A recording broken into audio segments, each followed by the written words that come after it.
Sexual deviancy, bitter divorce proceedings, and a killer for hire all led up to the death penalty for Robert Fratta after his wife was gunned down in the family garage. 11 years after his sentencing in 1996, Fratta was granted a new trial based in part on the failure of the court to allow proper cross-examination of the gunman and a middleman. But Fratta didn't prevail, so he later launched a new set of appeals, citing 32 points of error in the second trial. 2 of those points claim that testimony on the degrading sexual practices Fratta inflicted on his wife shouldn't have been allowed. But late in 2011, all 32 points were deemed without merit, and again, the court affirmed Fratta must face execution. Now, renowned filmmaker Werner Herzog meets a man claiming innocence on death row.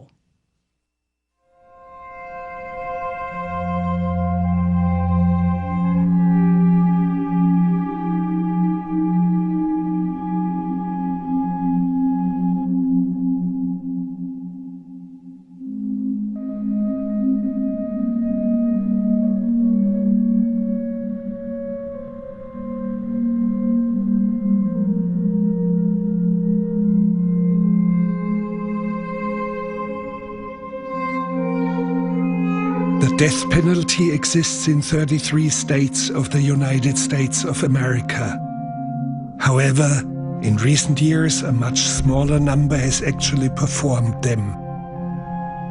Executions are carried out by lethal injection.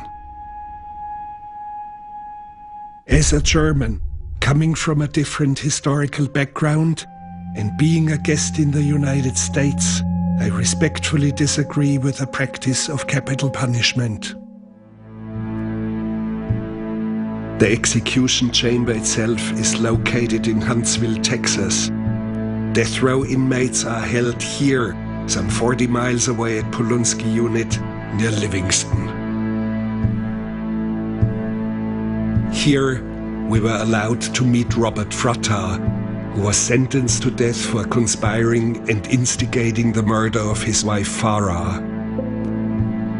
In fact, his conviction was summarily overturned some 11 years after he was sentenced to death. In a second trial, with key confessions of co-defendants ruled inadmissible, he was still found guilty and sentenced to death again.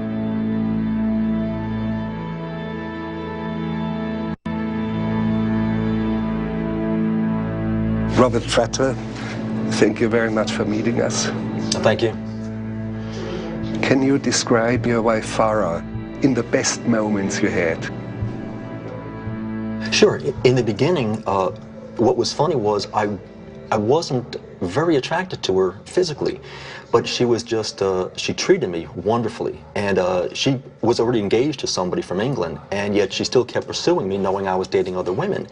And I felt that as she was coming over to my apartment and she'd want to cook for me, clean for me, do my clothes for me, I'm like, this woman's wonderful. So I kept praying to God, saying, is this the woman that you want me to marry? Because I grew to love her and fall in love with her for the personality that she was, and based on the way she was treating me. So yeah. She was beautiful. Here again, I thought she was attractive, but she wasn't she was only like 5'4" and about 116 pounds when we met. Well, I always liked bigger women because I was always on the small side, and so I wanted to marry a woman who was large so my children wouldn't grow up like me, being small and picked on. So no, she didn't meet the physical attributes of what I was looking for in a wife, but I felt like, hey, this must be the woman that God wanted me to marry. So. And you were very much into your in your appearance. You wanted to look beautiful, and I've seen photos of you from the 1990s. You look very handsome. Oh, well, thanks. But I guess it was more insecurity. It was because I was always short and skinny. I worked out and took karate just to get bigger so people wouldn't pick on me so much. That's how it started. I got out of the bodybuilding competing very quickly because it was just, I got to the point where competing was too much hard work, and I didn't enjoy that. I enjoyed just the socializing, working out aspect of things. But you were always very well groomed. Yeah, well, people took care of yourself. I cut my own hair. I don't go. I've been cutting my own hair since the '80s. I'm not one like spends $400 on haircuts. So you know, people would always look at me and think that I was so into the beauty aspects, and no, my hair I kept short, so it just combs into place. You know, bodybuilding, I worked out. Tanning studio? Yeah, the tanning studio, to get a tan, yeah. This video was shot shortly before Farrah Fratta's murder. This is Humble, Texas, a suburb of Houston. Everything looks secure, serene. Farrah's 3 children and neighborhood kids enjoy playing in the autumn leaves. And here, with a baseball bat, Farrah. In an earlier video, shot during the summer, children around a playhouse in the garden. This is where the murderer would lay in wait. Let's run again. Yeah. Unless you're not gonna do it. And here, her daughter Amber, the youngest child. She enters the garage. Where she steps right now, her mother would be gunned down and die. The trigger man would enter through the door in the background.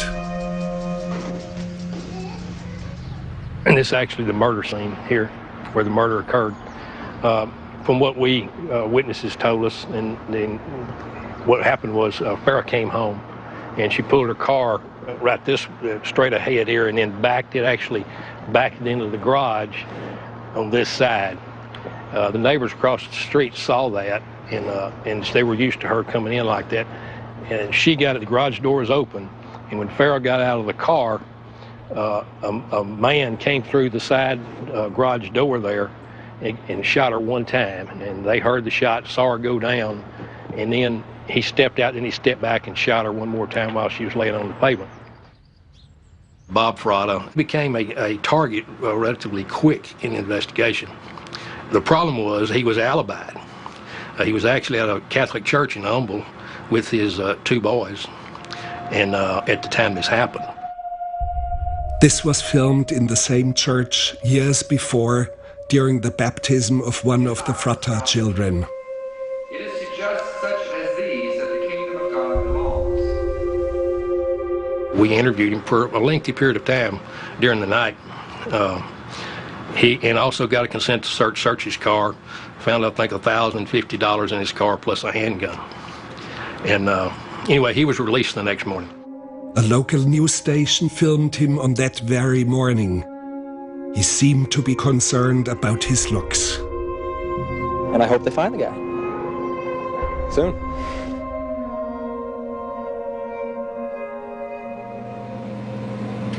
Basically what Fratta did is he and his wife were involved in a divorce.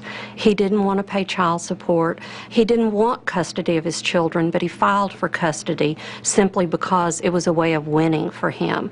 As the divorce proceedings went along, he became more angry and very bitter and began to approach people saying, "Would you kill my wife for me? Do you know anyone who would kill my wife for me?"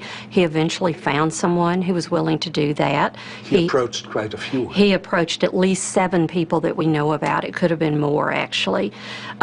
He found someone who said, "I will participate." This person found the shooter, and so we ended up having 3 people involved. Fratta, who hired someone to kill his wife, Price Dash, who was the middleman, and Guidry, who was the shooter. And they waited until she was coming home one evening. Fratta had his children with him, so he would have an alibi, and while he was out with his children, he knew that this was occurring. Guidry shot his wife. He was at church, visible. He was at church, he was visible. One thing he didn't count on, though, is that there were phone records that showed that there were phone calls made all night long between his pager, between a pager that was leased by Price Dash's girlfriend at the church, and so they were communicating with each other all night while this offense was occurring. End result is that 3 men are on death row. Yes. Robert Fratta, Howard Paul Guidry, the shooter, He was a neighbor of Price Dash's girlfriend, yes.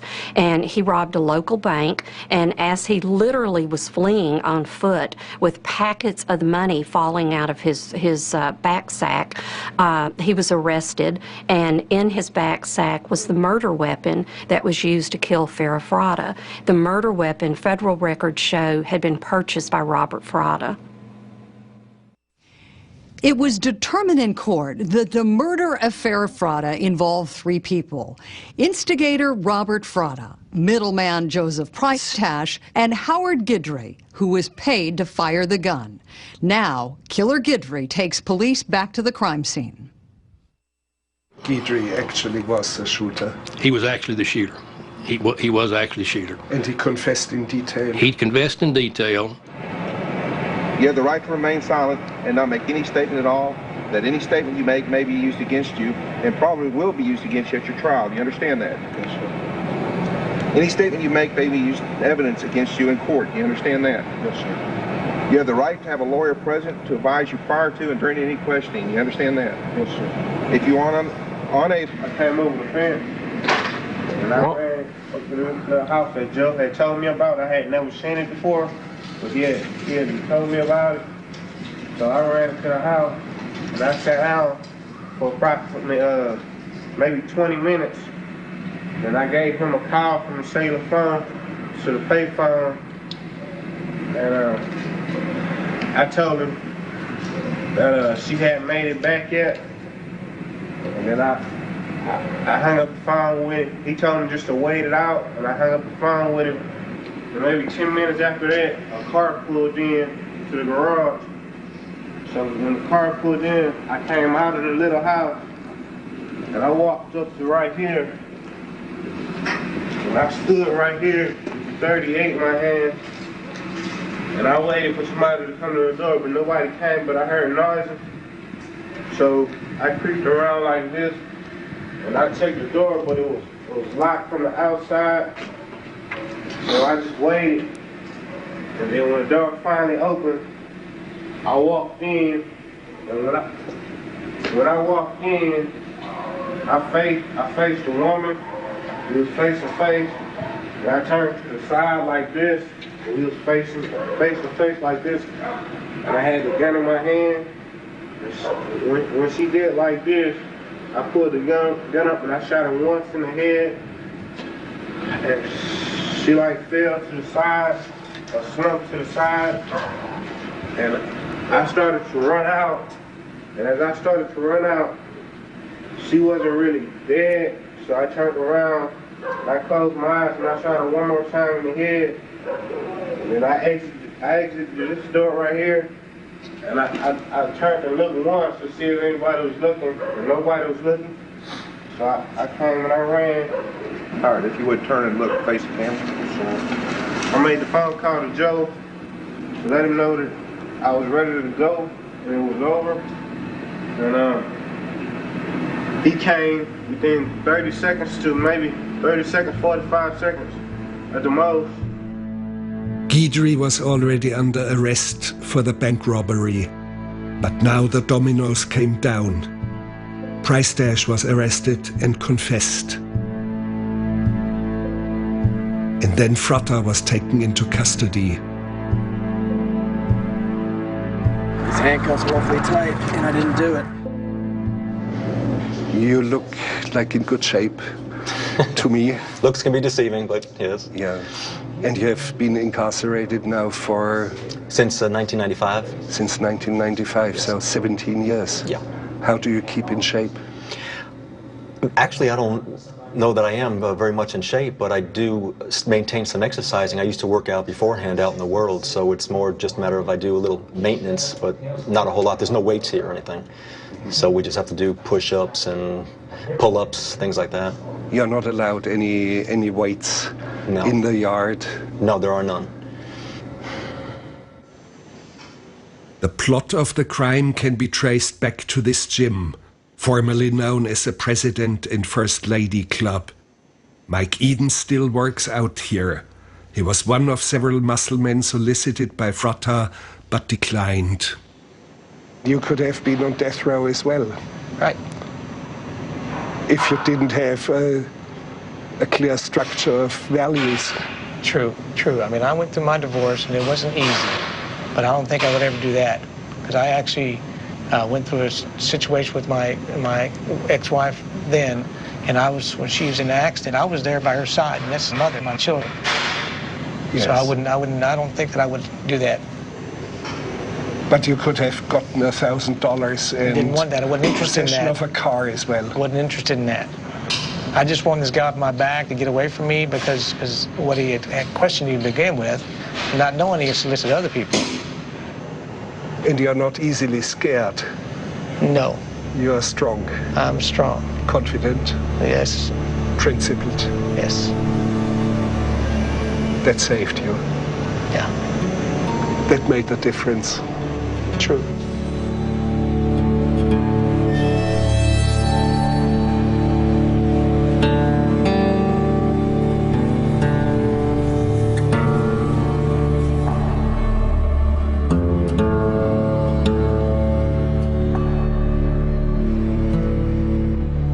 Most of the people involved in this, except Guidry was really not part of the gym culture. Fratta was, Price was. This is how Fratta met Price. Farrah Fratta went to the gym frequently.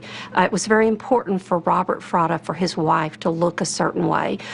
He paid for breast implants. He wanted her to always look exactly the way she should, because to Fratta, Farrah Fratta was a possession. He owned her, and this is the way he treated her. So everyone knew each other, or they knew each other by sight. Upon us leaving the gym, we were headed back to my apartment. He said, "You want to go by the house?" And I said, "By the house?" He goes, "Yeah, by the house where the scene was at." And I went, "No." Because I knew what was on the house, on the garage door. Somebody actually came across with some paint and painted murderer on the garage door. And I didn't need to be in that. I didn't need to be in that area of that. And then we proceeded to go back to my apartment. So there was something eerie, something spooky about it. Yes. He gave me a ride back to my apartment. And when he came into my apartment, he said, "You mind if I walk around and check your apartment?" I said, "That's okay with me." Well, upon doing that, he goes into the back bedroom where I sleep, and my bed is against the window there, no headboard. And he asked me, he goes, "You always sleep with your head against the window?" I said, "Yeah, it's November, to keep the windows open, the breeze comes in, comfortable for me. And that's a good place for somebody to shoot you in the head. Just walk by and shoot you in the head." And I went, "That ain't gonna happen here." You know, I said, what kind of crazy line is that, The bizarre rituals of Fratta's diagnosed personality disorder when on death row returns. Could it be that there was something in this cult of bodybuilding, of tanning, of male and female enhancements, that there's a dark side to it? There definitely was a dark side to it where Fratta was concerned. Fratta was diagnosed as narcissistic and also having an antisocial personality disorder. And people who are narcissistic and who are antisocial, it's not that they don't know right from wrong, but they don't care, and they feel like that whatever they want to do is justified.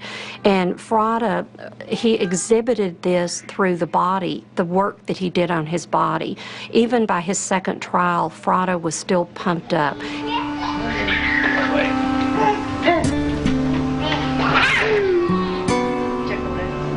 Well, that's it for now. This is, again, August 31st. Hi, Bradley. Oh, Bradley? Well, we've got him here. Go down there, Bradley. Do push-ups. Do push-ups. Do push-ups. Push-ups. Go ahead. Do push-ups. Good boy. Push-ups. Good boy, Bradley. Good boy. Okay, Bradley, that's good. Good boy. Ironically, the men he approached at the gym and who he asked if they would kill Farrah Fratta for him, or if they would find someone to kill Farrah Fratta. When they testified at trial, a couple of them it was very obvious that they still admired Fratta. They admired him for his bodybuilding. They admired him for his dedication to his body. And even though that they knew that he had arranged to have his wife killed, they admired him. How methodical a bodybuilder was he? He was extremely methodical. He, in fact, some of his gym friends commented on this, that he was so dedicated in his workouts. He would come and one day he would work one area of his body. The next day he would work the other area. He would work 1 and 2 hours at a time. He did this daily. It was a ritual to him. I think that with his narcissistic tendencies, it was an affirmation for him to stand in front of the mirrors at the gym and to see that he had sculpted and created what he considered the ideal person. And all this was combined with some bizarre sexual behavior? Yes, he practiced corpophilia, and not only did he practice it, he even admitted it to the psychologist who interviewed him during the custody proceedings. Corpophilia meant that one of the things that he liked to do during sex, he would like women to use the bathroom basically on him so he could eat the feces. He would have women urinate on him. Even though he wanted Farrah Fratta to be perfect in the way she looked, he also had affairs with women who were obese, and he had very, very odd sexual practices. It sounds like a contradiction that an obese woman who is not a perfectly shaped, sculpted and tanned woman would be his preference. It is a contradiction, and I'm not a psychologist, so I can't really answer it. I would think, though, just as a lay person, it would almost be that would be someone he could achieve great supremacy over. He would be the perfect specimen and this woman would not. But as far as someone that he called his wife and that he exhibited publicly, she had to be perfect. Oh, without a doubt, there was unusual sex. I mean, we knew some of the problem between them was the things he had asked her to do sexually that she would not perform. And then, of course, we found witnesses that testified of what he had told them about sex acts that he liked and enjoyed. I mean, from defecation to urination. You know, he was most certainly probably bisexual in the sense that we had witnesses that he had told of actually going to gay bars and having threesomes with guys and gals and that sort of thing. So he was Judge Hinojosa in the child custody hearing. You know, I think he probably said it best. In all his years on the bench and doing family law, he had never seen such a person come to in his courtroom. But all of this, of course, is not a criminal offense. No, it's not. But for Sergeant Billingsley, the most disquieting aspect of his investigation was Mary Gibb, Prystash's girlfriend. She knew of the murder plot and could have prevented everything.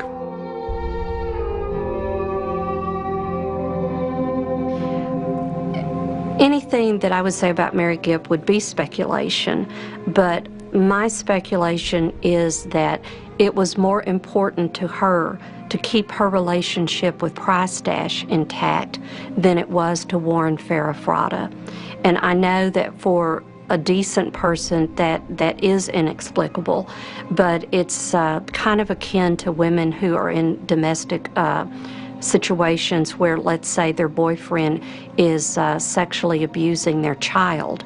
They might know that, but they don't want to lose their boyfriend. They would rather sacrifice their child than to lose their boyfriend. And I think that... You've seen cases like that? Yes, there are many cases like that.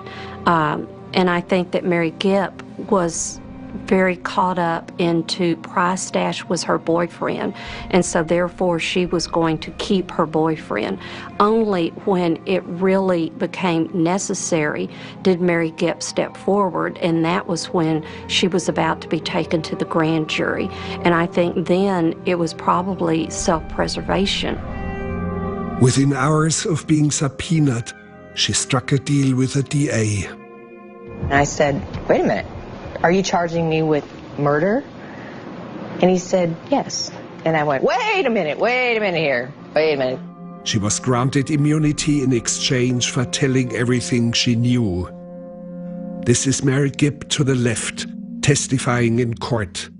To the right, a projection of Joe Price-Dash. Mary could have prevented this whole thing.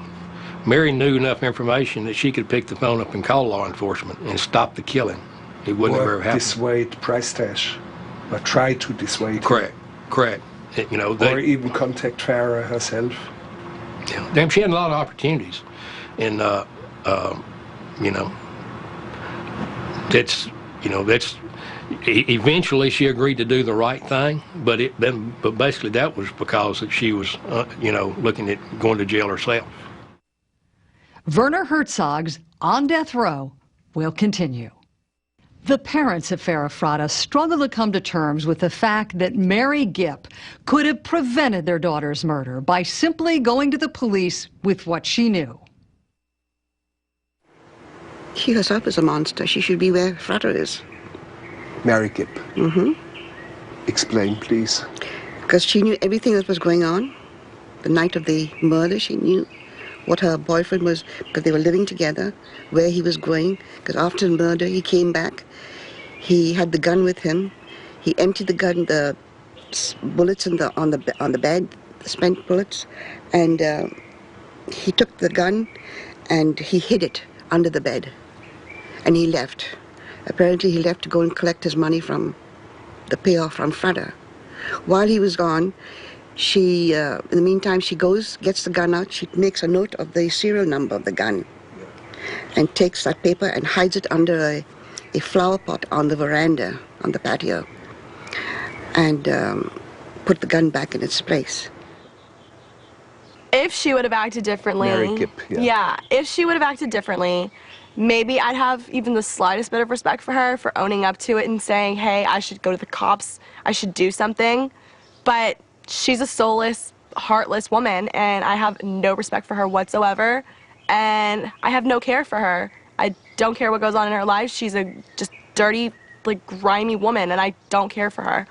She's absolutely just awful. Like, I don't even know how to put it really into words, how much anger I have for her right now, but if it was different, maybe then I could say, okay, I respect for you for actually saying I knew what was going on and I did something to prevent it. She was even at the same gym with She's your my mother. She could have spoken to her secretly. Several times. Vivian King, can I ask you, as a human being, not the defense attorney, why would a woman not do something? That makes me very suspicious. As a woman, I would certainly warn that person. I would warn a stranger that I just heard about in a gym. I wouldn't have to know them to do that. So I think that's very suspicious. Also adding to the theory that we wanted to present, that she and Price-Dash had Farah murdered, and they were going to blackmail Robert Fratta because it was told that he had a lot of money. In the gym, he bragged about money, about a big inheritance. He also bragged about different things, and it was also a rumor that Price-Dash had killed other people. He'd been a former police officer who had been involved with some murders for hire. So it was plausible, based on our investigation of people rumoring and saying things, that they could have just taken the initiative to have her killed with the intention of blackmailing Mr. Fratta. And that's why his girlfriend kept the serial number. That's why she kept quiet, because she could have very easily warned Farah. Are you involved in it, or do you deny being involved? I would like to hear from you. Yeah, sure. I had nothing to do with my wife's death at all. I've been professing my innocence from the onset. And as far as what happened, I found out in 1998 from my co-defendants a lot of information, and including with the person who was involved. And my attorneys at one point tried to get all the information that this one person, whose first name is Kevin, went to the police on his own accord to tell them exactly what happened and what he knew about Farah. And approximately a week later, he was found dead in his backyard. And prior to his death, he had told his girlfriend and mother that he was in fear for his life after speaking with the detectives, the same detectives who investigated my case, and he was murdered. Our main line of defense is that he's not guilty. He told us he was not guilty. It was believable. His first conviction was overturned after many years. Many years, about 15 years. That was very unusual. And the U.S. Supreme Court said the case had to be retried within 120 days or he had to be released. Because of the retrials, the clock for execution of Fratta and Guidry has been reset. All three of the perpetrators are held in solitary confinement on death row at Polonsky. Fratta loses himself in dreams and religious revelations, as if a finger of God had pointed at him. It was Jesus' voice talking to me about contacting the Mormon Church, and he gave me information about them, and it coincided with previous, what I firmly believe are revelations of God for me to write about a new government system and forming a new country. And once I followed the instructions of the dream. I contacted the Mormon Church. They sent me their Book of Mormon, and everything that I read matched the information that was given to me in the dream. And you know, that's not something that's going to happen, especially when you have no knowledge of this at all. So that's what I'm saying. It had a big impact on my life. You do have some ideas and dreams of an utopian state. Close your eyes and you form the new United States of America. Well, or the new Texas. Actually, I call it the Kingdom of Zion. That's what I was told to call it. And it would just be, in my dreams, just a part of the United States that we would, like the Christians would go ahead and just be given our own land within the United States to form our own nation called the Kingdom of Zion. And then the government, would be based on a system that I wrote about called ATOM, which is an acronym for Democratic Absolute Monarchy, and is where we vote for a king, and the king would be a Christian king, and things would be done in alignment with the Bible. It would be a Christian nation, and we don't have that now. This country has turned its back on God. And would it be your Kingdom of Zion somehow separate as an Aryan nation? People want to actually live amongst their own, and when you read the scriptures in the Bible, and I quote the Bible all throughout my writings of how God commanded separation. He made the different races, he made them speak the different languages and scattered them around the earth and gave them their boundaries. That's all in the Bible. So nothing has changed except, to me, Satan has come in and deceived man into saying, hey, no, you're supposed to interlive and intermarry. So in order for us not to have racism and to have love for each other as the different races and languages and even religions, is to go what God said and go back to being separate, so the Muslims would live with the Muslims, like you said, the white Christians. But you have so many intermixed people that the intermixed people would just make their choice as to which they would want to live in. As far as any particular dreams, there's really nothing consistent. I've had dreams even about Superman and Batman. I mean, it's just all because a neighbor of mine, we like comics and talk about things like that. But you can fly then? Yes, I can. Well, it's not that I'm Superman, but yes, in fact, I just had a dream about flying the other day, about 6 days ago. And so I have those dreams once in a while, but it's like a floating, flying type of thing. It's nothing fast, nothing like Superman. We now return to Werner Herzog's On Death Row.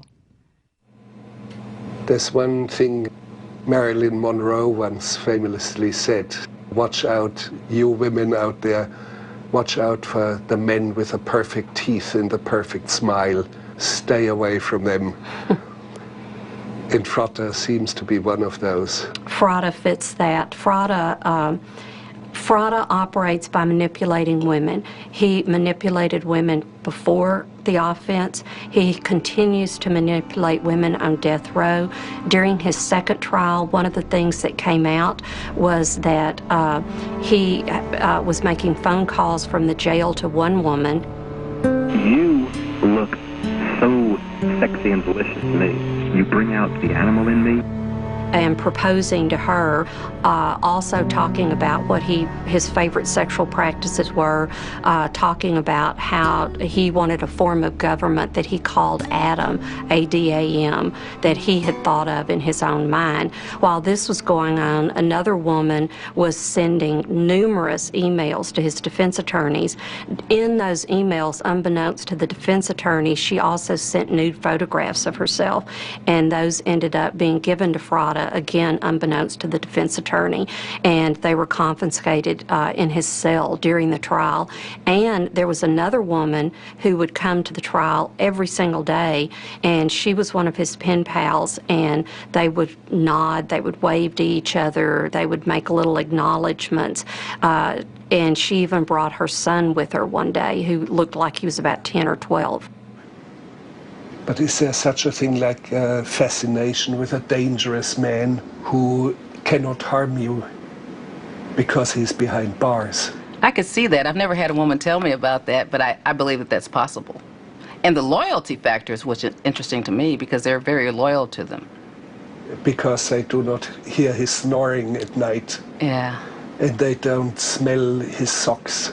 Right. That are unwashed for a fortnight. That's probably true.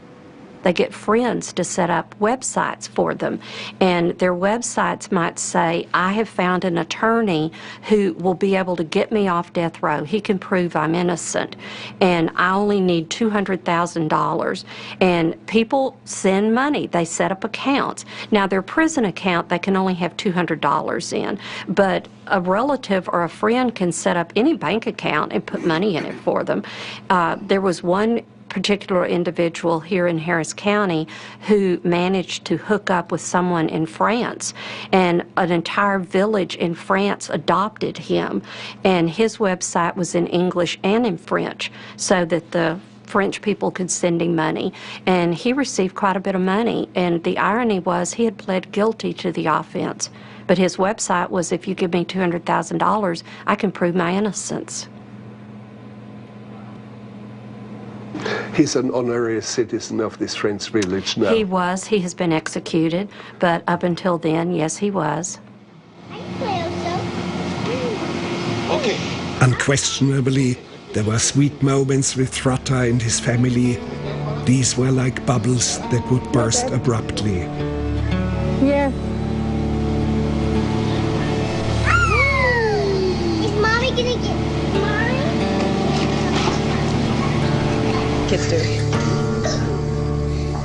What is quite often overlooked beyond the crime and its victims are additional victims. In this case, the children who, in a way, lost both parents. However, in all the idyllic home videos, two brief moments now look somehow eerie, beyond clowning.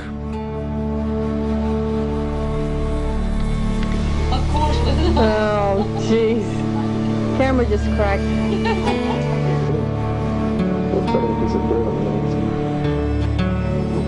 Here, the moment when Fratta's baby girl Amber was just born. Today, the same girl only wants to see her father dead. Baby.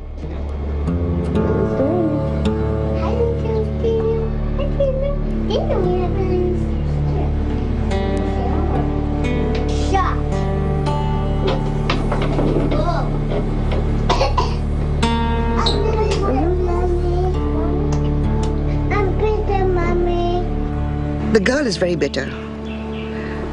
The girl is very bitter, but the boys, what I can from conversation gather, they are either here nor there. But your granddaughter, Fratta's daughter, she wants him dead. Oh yes, that's why she's told him that. The next time I see you, you'll be on the gurney.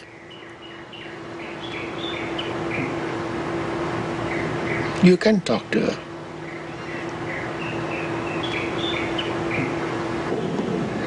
Have you met your father on death row? I actually went to go visit him one time. How long ago?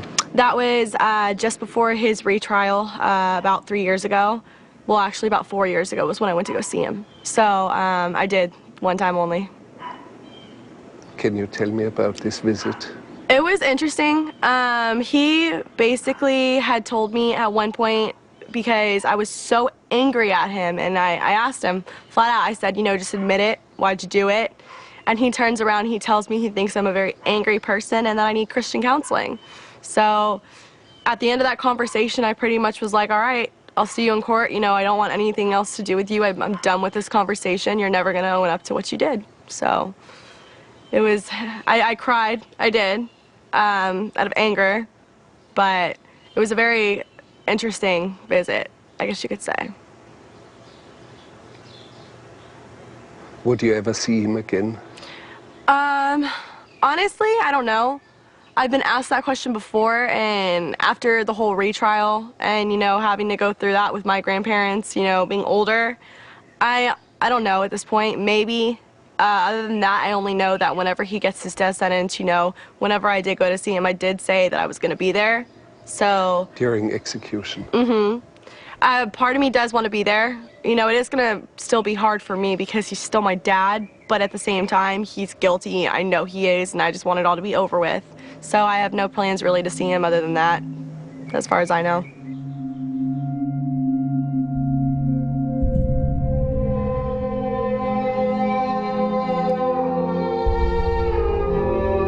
Are you afraid sometimes what's coming at you? Oh, no, not at all. Are you kidding? I pray to God every night to take me in my sleep. I'm not afraid of death. Not at all. You've been in the police force, firefighter as well. Is there a special training that you're not afraid anymore? I wish everyone had your attitude. I don't know about that. I mean, I will say this, having been in the emergency field, firefighting and police and EMT or ECA, you learn to control your emotions and not let emergency situations get you startled. So yeah, I learned that, but as far as not being afraid to die, I think that's more of my relationship with God. I'm ready. So yeah, I don't mind dying at all. Can you see yourself in the death house in Huntsville? No, not at all. It's completely off your mind? It's not even on there, no. It won't happen.